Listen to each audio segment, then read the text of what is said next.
Anong nararamdaman ng mga nepo babies na alam nila, na kahit alam na nila na kurakot or corruption yung mga, nakikita na nila na galing sa ano pa ba talaga ng bayan, perang...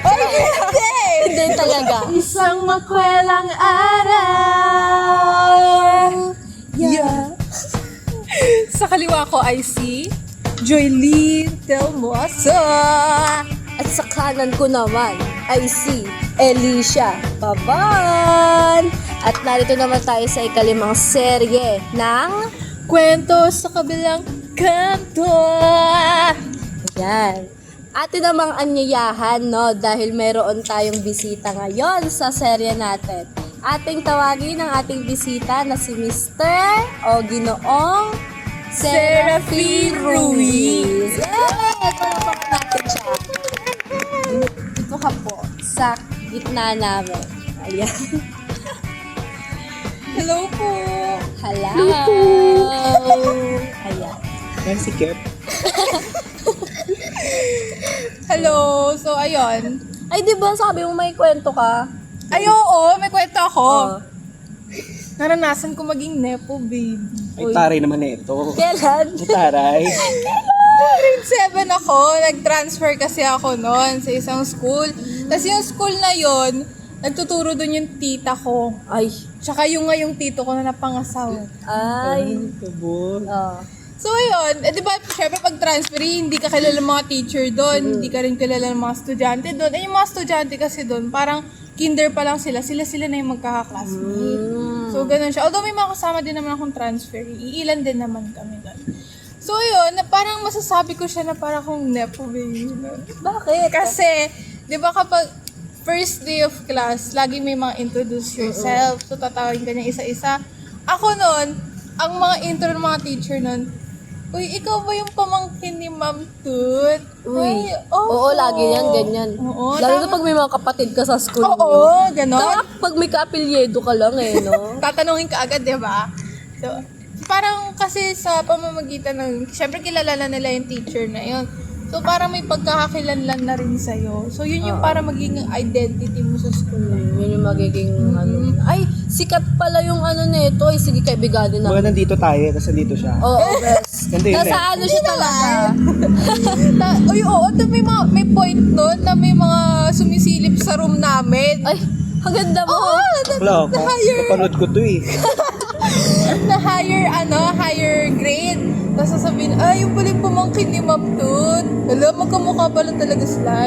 So parang feel ko lang sikat ako. Grabe. Parang ano eh, no? Parang maihahalin tulad natin siya sa pangyayari ngayon about sa mga nepo babies. Grabe yung transition doon. Parang Grabe. pag ganun yung transition. Bigla akong nag-wiggle eh, no? Bigla na pag ganun eh. Pag ganun tayo eh.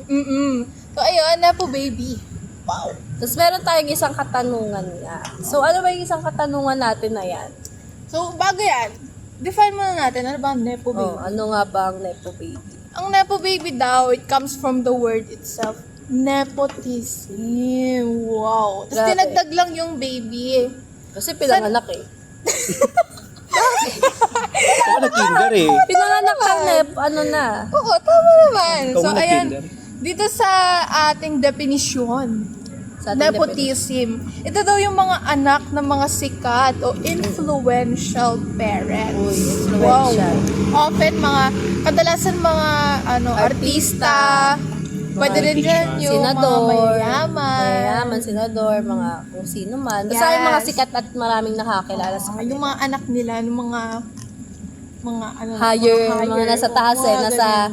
nandito sila. Yung nag-aalmusal sa Paris. Ay, sino ba? Sino yan? Sige, sa unang katanungan natin. Ang unang katanungan natin ay, Ano ba? Ay, hindi. Ang masama ka na ba kapag isa kang nepo baby? Grabe, parang ano nga. masama ba ako nung grade 7 ako? Oo. Ay, hindi! Hindi talaga. Mabait ako nun. Oh, 'di ba? Ewan ko lang, baka may mag-comment dyan. Uy. wag. Parang Hindi. ano siya, no? Mabait Parang naman ako nun. nakadepende talaga. Oo, nakadepende siya. Nakadepende. Kung ang magiging response mo doon ay magyayabang ka ba? Kasi, kilala ako ni wag niyo ako Oo, may mga ganun. babanggain. May mga ganun, be, na parang ginagawa pang panakot yung mga kakilala nilang sikat na Uy, may kakilala akong mayor, susumbong kita. Ay, May mga grabe ganong, di ba? May mga ganong Ganun agad pangyayari eh. talaga. Over na yan Over na sila. Oo, pero meron din namang mga nepo baby. Kunyari, yung iilan na kilala natin, yung Yung alam nyo na, di na para mag-mention. Hindi na para tawagin pa siya. sila yung mga di mo matansya yung pakikitungo mo sa kanila. Pero meron din mga nepo baby, yung mga mabait. Oo, may mga humble. Yung mga Humble. mapagkumbaba talaga sila. Ito yun? Pero meron talaga yung mga nepo baby na mapagkumbaba talaga sila. Kumbaga parang hindi sila nagtitake ng mga special treatment. Kumbaga kung ano yung tinitreat sa karamihan, gusto nila na ganun din sila i-treat, Yes. 'di ba? Pero meron din talaga mga nepo baby na ayaw nilang natitreat ng simple treatment lang na tinitreat ng karaniwang tao, 'di ba? Kumbaga, tinitake advantage nila yung pagkakakilanlan sa kanila. 'Di ba? Parang gusto nila ng more pa. Kunwari, andito tayo yung mga taong tinitreat ng mga tama lang, katamtaman lang. Tapos sila, gusto nilang nandito sila, di ba? Parang dinaig pa nila yung mga PWD na nasa pila, di ba? Usually mga PWD, pinapauna sila. So parang, ayaw nila nang pumipila yung mga nepo baby na to. Ayaw nila nang kunwari Special pumipila. talaga sila. Gusto nila ng special treatment talaga. Although gets din naman natin yung ibang nepo baby na anak ng mga sikat or kilalang tao na talagang hindi nila pwedeng iwasan yung special treatment kasi nga kilala sila, so baka dumugin sila ng tao or May mga kailangan ganong may isa. security talaga. So yung ganong level, gets naman natin yun, understandable and valid siya. Pero ito sa usapin natin ngayon, yung mga nepo baby ng anak ng mga kontraktor, Oo, ayan. Engineers. politicians, Yan, mga ganyan. Alam nyo yan. even yung anak ng ating president. Uy, hala! Hala! Pero ayun, Dun yun nga. So, doon na papasok ang ating sumunod na tanong. Yes. so yung ating susunod na tanong is, kailan nga ba magiging masama ang pagiging nepo baby? Kailan nga ba? Siguro, for me or sa akin, sa aking sariling pananaw, siguro kapag inaabuso na nila yung privilege nila, yung pribilehiyo nila. Kumbaga, may instances kasi na ganito ha. Example lang to guys. Kunyari, nasa biyahe ang isang anak ng isang mayaman or nasa biyahe ang nepo baby na to. Tapos, may nabangga sila. Ayan, may nabangga sila. Tapos, may tatawagan sila. So, yung tatawagin nila na yon is parang police or mga hire para yun yung magte-take ng accountability sa ginawa nila. Imbis na yung nakabangga na nepo baby yung magte-take ng accountability, tatawagan niya, tapos parang may instances pa or may mga pangyayari na yung nabangga nila is babayaran nila para okay na, para ayun na kasi kasuhin, para manahimik ka na dyan. Nagiging immune din sila sa batas pala. May immunity May din. immunity sa Grabe yung batas. mga yan. Tama Ano ba yung yun? vaccine yan? Sana all may ganun, no? Paturok nga kami niyan. So parang mali yung ganun kasi dapat yung mga ganung bagay, nagte-take tayo ng responsibilidad natin kasi tayo yung may gawa nun. So bakit sa iba pa natin napapasikaso yun, 'di ba? So doon nagiging masama. Marami pang instances yan. Gaya nga nung mga di ba? Kapag may kakilala ka, alam mo may kakapitan ka, malaya kang gawin lahat Oo, totoo yan. Sino-sino abusaduhin mo dyan, sino-sino yung mga babanggain mo. Kasi nga may kilala ka, may pagtatawagan ka ng mga tao na mataas para lang babain yung ibang tao. Oo, may connection ka kagad. Magkakaroon ka ng connection. Kunyari, ito, yung gate na to sarado. Yan. Tapos, nandito ka, hindi ka pwede pumasok kasi kung ano man yung meron sa'yo na kaya hindi ka pinapasok. Tapos may tatawagan ka lang. Bubukas ayaw yan. ko pa, oo. Bubukas May yan. tatawagan ka lang muna. Tapos papakausap dun sa nagbabantay, di ba? Tapos, parang pag nalaman, ay sorry po ma'am, ganyan-ganyan. Tapos, ayun, makakapasok ka na. Sasuccess ka na sa Tsaka, gusto mong puntahan. Ang nakakaano dyan, dalawa yan. Uy. Yung isa, respeto ng tao sa'yo. Yung isa, takot. Yeah. Dalawa yan, either talagang nire-respeto ayan, ka ng tama. tao, or yung isa naman dyan yung kinakatakutan ka. Na Kasi, parang, uy, anak ni ano yan, wag natin. huwag mong banggain yan, anak ni Mima yan. Mga No? ganun.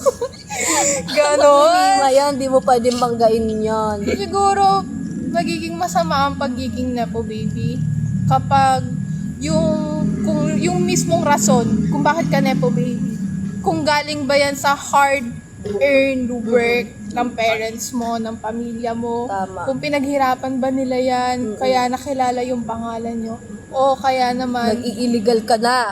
Hala. hala, Huwag kasing maging greedy, di ba? Yan. Ayun, kaya, ayun. So, masasabi namin na, depende. depende sa tao. Depende talaga Oo. sa take ng Depende mga, sa baby. Ay, baby ko. Sikula. Pero, ayun guys. Pero no? 'di ba, ito may tanong lang ako sa inyo. Uy, ano ba yan? Ano kaya yung nararamdaman ng mga nepo babies na alam nila, na kahit alam na nila na kurakot or corruption yung mga, nakikita na nila na galing sa ano kaban talaga ng bayan yung perang umiikot Ginagastos. sa kanila. Oo. Ano kaya yung nararamdaman nila? Siguro, Malalaki na yan. oo. Siguro, alam na nila yan. Alam na nila yan. Hindi na para Bulaga. Eh, may ako. Feeling ko parang ano yan, parang ang hirap niyan ipagmalaki. Pero kasi 'di ba nung hindi pa sikat tong issue na to, parang may kita natin talaga sa mga post nila na Nafe-flex parang pa talaga. nafe-flex pa talaga nila, 'di ba? Na parang eto po, nagpunta po ako sa pang ilang bansa ko na po to.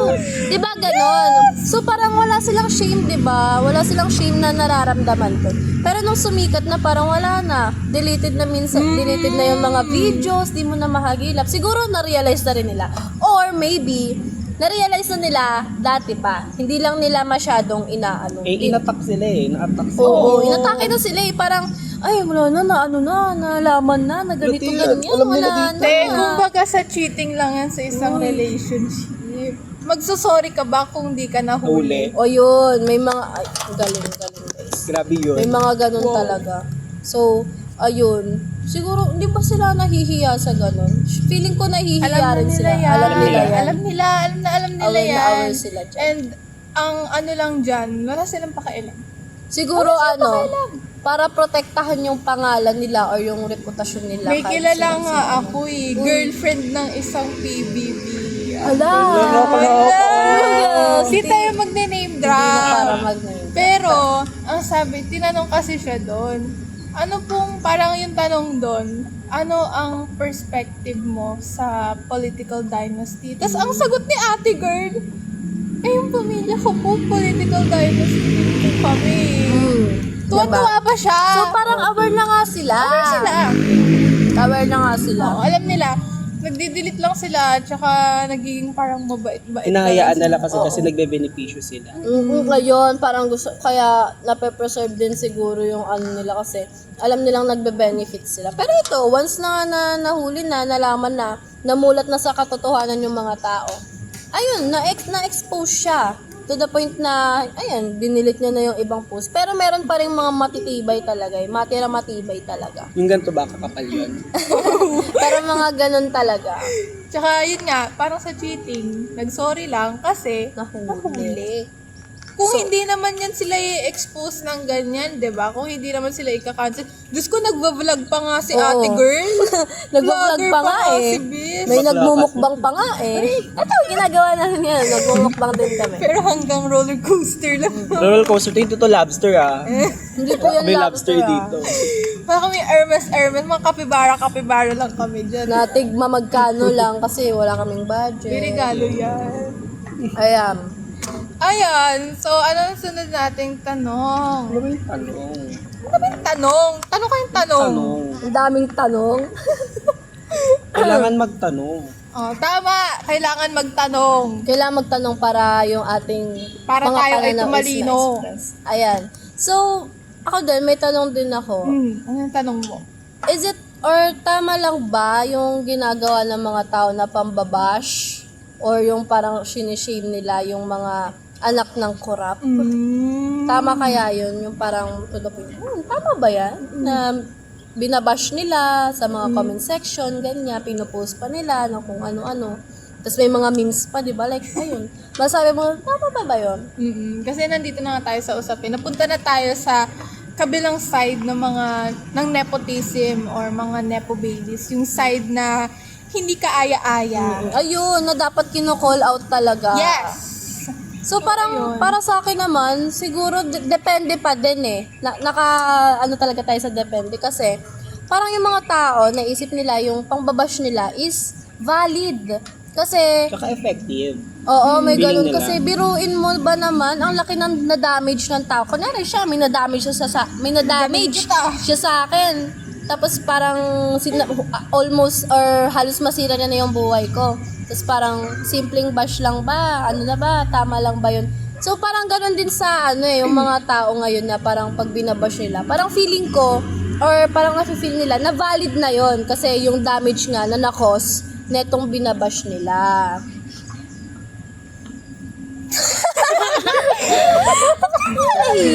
Loading na loading. Nag-loading na rin sila. Pero ayun, feeling ko depende rin kung tama lang ba Grabe na kasi binabash usapan natin. natin, Kung tama lang ba na Oo, binabash. napaisip din ako kasi Naisip din ako. although valid naman kasi yung pambabash. Kasi sayang yung doon na lang tayo mataas, keyboard warrior tayo, doon na lang tayo mataas, di pa tayo Hindi, napapansin. kasi as an educator, di ba? Syempre educator tayo. Dapat magiging mindful din tayo sa mga inaano natin. Pero syempre, dapat may saysay. May Tama. saysay yung sinasabi natin, Parang di ba? yung definition lang ng history. Uy, ganun lang. ano Ganun yung lang. definition ng history? Next question. Saysay na may saysay. Ganun dapat. So, dapat magsalita tayo ng may saysay. Kasi Yes. educator din tayo. At hindi lang nalilimitahan yan sa pagiging educator, pero tayo lahat as a whole bilang mga mamamayang Pilipino, especially tayong mga kabataan, 'di ba? Very creative tayo sa mga sa mga nagiging panlait natin sa kanila. Magbigay ka ng example. Ang galing ng mga pagiging Yung, creative. ano daw? Ano yan? Gawing flag con. Hindi, wag. Ayun lang, educator tayo, guys. Ayun nga, kasi bigay ko na yung yung palakpakan natin sila sa pagiging creative nila sa mga panlait niya. Kasi ang good side dyan ay talagang bumoboses na sila. Bumoboses talaga. Which is yun yung tama naman talaga na bumoses tayo. Tama na mamulat tayo sa katotohanan. Kasi katotohanan na magpapamulat sa atin, Yeah. di ba? Grabe yun mo. Hindi, tanga na lang. Kailangan nilang Grabe. maramdaman yung galit natin. Para naman makaramdam sila kahit maalog man lang yung puso nila. Parang Wala yung ba alog, kayo? yung parang Para matigil mo lang yung bakasyon, wakla. Grabe. Puro na lang bakasyon eh. Pakilang country mo na yan ah. Ayun, so kami kasi bilang mga Ayan. scholar ng bayan, Siyempre kailangan namin bumoses kasi naapektuhan din kami. tayo lahat ay tayo yung mga scholar ng bayan. Sayang Pero ang pondo. alam nyo, parang hindi tayo scholar ng bayan eh. Parang tayo yung nagpapa-scholar eh, Di no? ba? Yeah. Tsaka, Uy, gusto ko yung ginig. Bakla pera makulo Hermes ah. Ganun ba yun? Ano ba yan? sino ba kasing matutuwa doon na todo bayad ka sa tax? Tapos yung makikita mo yung tax mo, pinambili lang ng bag. Mukha bang matutuwa Baka ka sa 12%. ganon? Na parang kompleto kang nagbabayad ng tax, walang mintis, lahat na lang may tax. Parang kada nguya mo may tax na. Eto, may tax yan, may tax din Oo, to, may mga tax din yun eh. Tapos may kita mo lang na yung yung mga tax natin. Ayan, pinang-travel. Nakikita mo sa kanila. Grabe, nakikita naman natin sa kanila. Pero parang nakakatuwa ba? Tsaka alam nyo, meron akong nabasa na parang research siya. Wow, nagbabasa ng Research Grabe nga, talaga sir. to.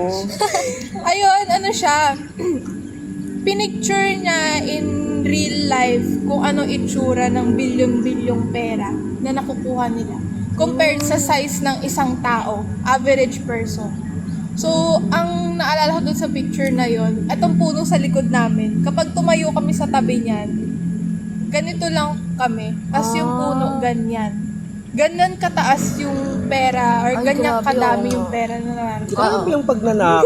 Grabe, di ba? So, parang minsan masasabi lang talaga na valid na yung galit ng mga taong bayan. Dahil nga sa Parang kulang pa yung na-damage. pagbabody shame eh. Parang Parang kailangan yung high waist ni May- Parang iba kailangan ba? itaas talaga hanggang dito ah. Uy, grabe na. May ano lang po, mga pawang ano lang to, guys. Biruan lang, guys. Disclaimer lang po talaga to. Pero ayun na nga, balik tayo. Ano? Balik na tayo sa ating usapin nga, no? So, yun na nga, nasabi natin yung pagboboses ng mga Pilipino, mga kabataan na very powerful na rin talaga and makikita mo talaga sa social media, makikita mo sa mga rally, di ba? Oo, Na ayan. very, lahat sila. Pero yung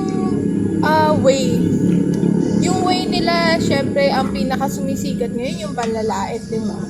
Yung pangungutya. Lalo na sa mga social media, ayan, Oo. talamak yan. Siguro, ibibigay namin yung good point na bumuboses na. Oo, Galing yun. Na Okay talagang sinasabi na nila, alam na ng mga Pilipino na mali na tama na hindi na okay. Pero, ang other side naman nun, siguro mas gamitin natin yung pagbuboses natin Sa tama. sa mga sasabihin nating Pipiliin may natin. saysay talaga. Oh, yun, may na saysay. Hindi ko naman ini-invalidate yung No. mga pangungutya or yung galit talaga. Pero syempre, kung babatuhin lang natin sila ng panlalait, ma-achieve ba na? Much. Maaabot ba natin, makakamit ba natin yung hustisya? Parang parang magiging worth it ba? Magiging Oo. worth it ba lahat ng galit namin kung Yes. nambabato lang kami ng ganto ganyan? Sayang Mga ang pagdisigaw. Naulan ng kapa. Naulalan ka na at lahat.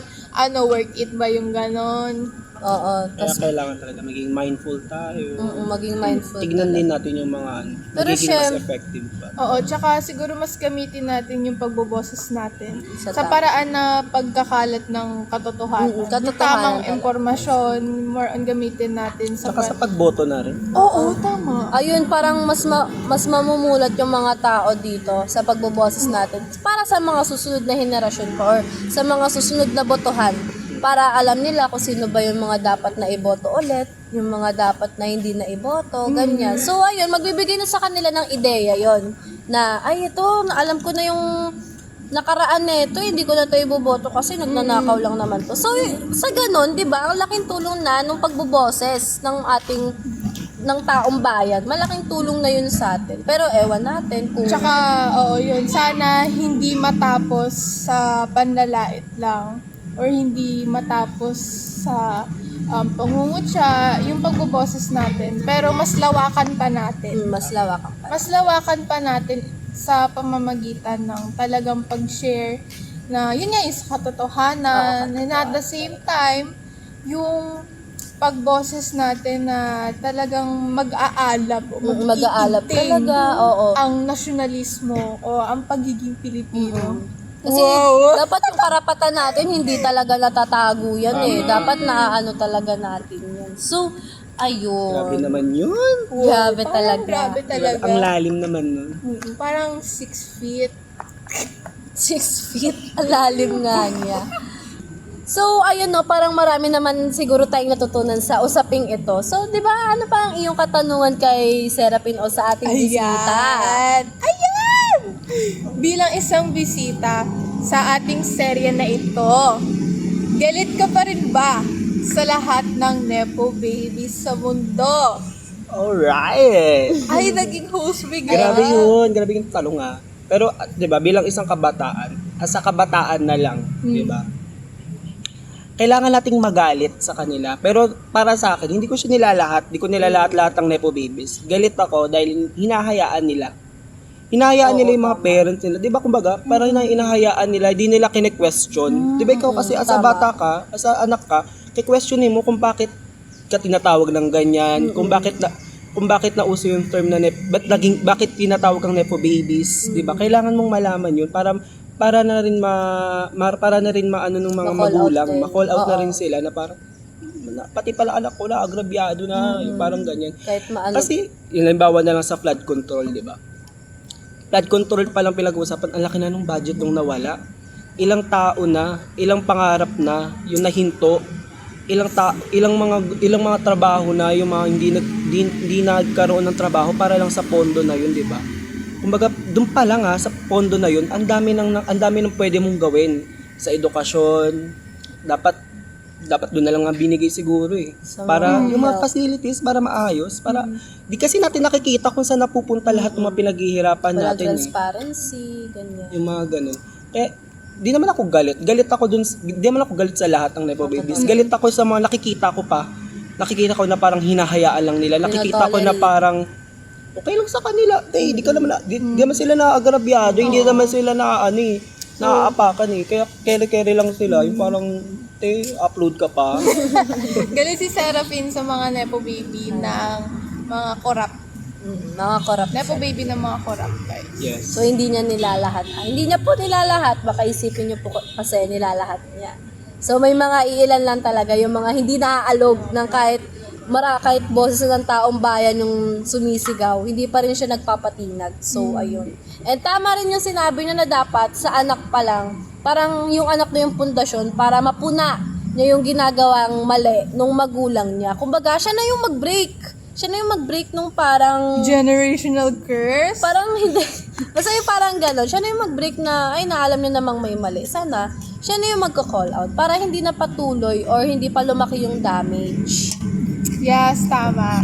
So, sa ating naging talakayan ngayon, Ayan, naging yes, Naging okay naman. talakayan. Hindi lahat ng Nepo Baby masama. okay.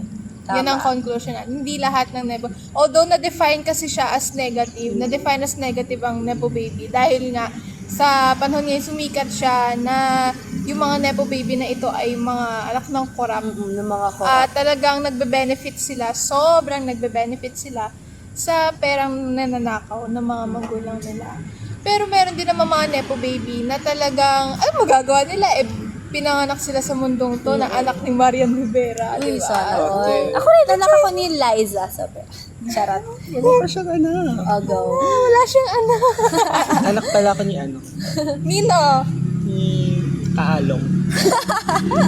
Pero ayun nga, guys. Anak ako na nanay ko, guys. Hello, sana all. Wala, funny. Ayan. Ayan nga, pero hindi lahat ng Nepo Baby masama. Ayan. So, iilan din, may mga ilan na Nepo Baby na talagang mabubuti ang loob.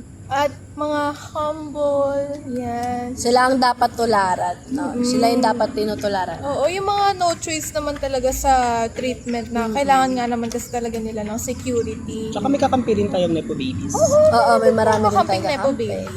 Kaya siguro wag natin totally i-define ang Nepo Baby as negative. Negative. Yes. So, ayan. So, parang dyan na nagtatapos ang ating talakayan sa aming topic na corrupt nepotism. So, ayan. Salamat po sa araw na to. At paalam! Dahil mag-subscribe po kayo sa aming Patreon para magkaroon kayo ng full episode Yes. with video, with everything. Yes. Bye! Thank you. Salamat!